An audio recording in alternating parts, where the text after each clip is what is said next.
Hello, everyone. I have a very charming story for you today called Miss Rumphius. The story and pictures are by Barbara Cooney. And this is a delightful story about a very strong, independent lady called Alice who wants to travel the world and live by the sea. But she's also made a promise to her grandfather that she would make the world more beautiful. It's the winner of the American Book Award and it went on to be a bestseller. I hope that you enjoy it. Miss Rumphius. The lupine lady lives in a small house overlooking the sea. In between the rocks around her house grow blue and purple and rose-coloured flowers. The lupine lady is little and old, but she has not always been that way. I know. She is my great aunt, and she told me so. Once upon a time, she was a little girl named Alice, who lived in a city by the sea. From the front stoop, she could see the wharves and the bristling masts of tall ships. Many years ago, her grandfather had come to America on a large sailing ship. Now he worked in the shop at the bottom of the house, making figureheads for the prows of ships and carving Indians out of wood to put in front of cigar stores. For Alice's grandfather was an artist. He painted pictures, too, of sailing ships and places across the sea. When he was very busy, Alice helped him put in the skies. In the evening, Alice sat on her grandfather's knee and listened to his stories of faraway places. When he had finished, Alice would say, "When I grow up, I too will go faraway places, and when I grow old, I too will live beside the sea." "That is all very well, little Alice," said her grandfather, "but there is a third thing you must do." "What is that?" asked Alice. "You must do something to make the world more beautiful," said her grandfather. "All right," said Alice, but she did not know yet what that could be. In the meantime, Alice got up and washed her face and ate porridge for breakfast. She went to school and came home and did her homework, and pretty soon she was grown up.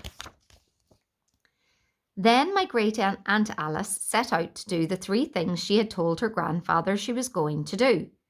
She left home and went to live in another city far from the sea and the salt air. There she worked in a library, dusting books and keeping them from getting mixed up, and helping people find the ones they wanted. Some of the books told her about faraway places. People called her Miss Rumphius now. Sometimes she went to the conservatory in the middle of the park. When she stepped inside on a wintry day, the warm, moist air wrapped itself around her, and the sweet smell of jasmine filled her nose. "This is almost like a tropical isle," said Miss Rumphius, "but not quite." So Miss Rumphius went to a real tropical island, where people kept cockatoos and monkeys as pets. She walked on long beaches, picking up beautiful shells. One day she met the Bapa Raja, king of a fishing village. "You must be tired," he said. "Come into my house and rest." So Miss Rumphius went in and met the Bapa Raja's wife.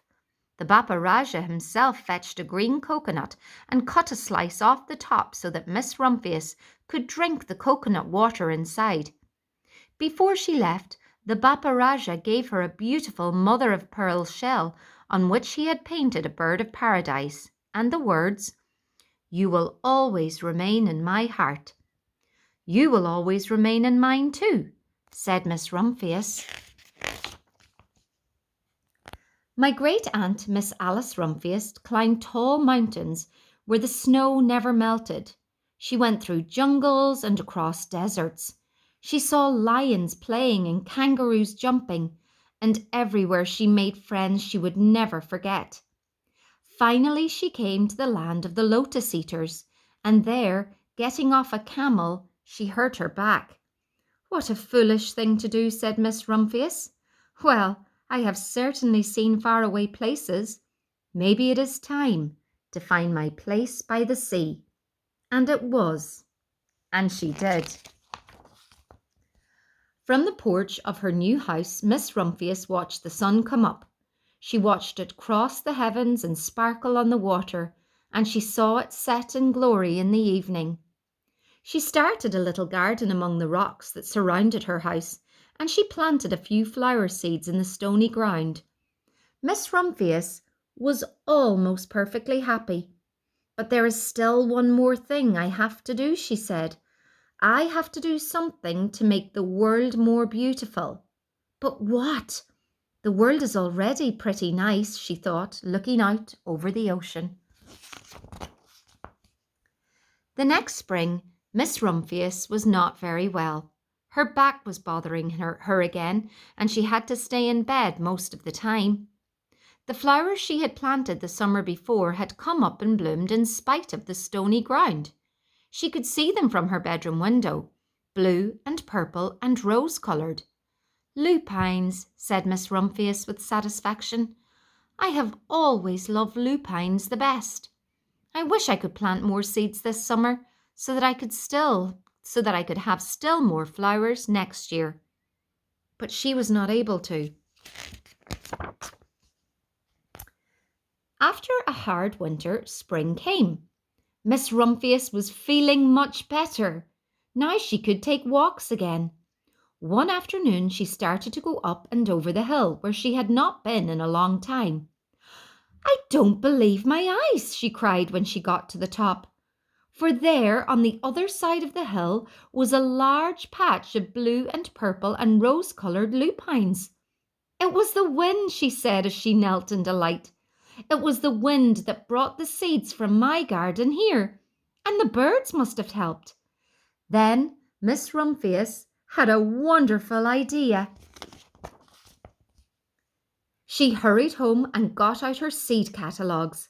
She sent off to the very best seed house for 5 bushels of lupine seed. All that summer Miss Rumphius, her pockets full of seeds, wandered over fields and headlands sowing lupines. She scattered seeds along the highways and down the country lanes. She flung handfuls of them around the schoolhouse and back of the church. She tossed them into hollows and along stone walls. Her back didn't hurt her any more at all. Now some people called her that crazy old lady.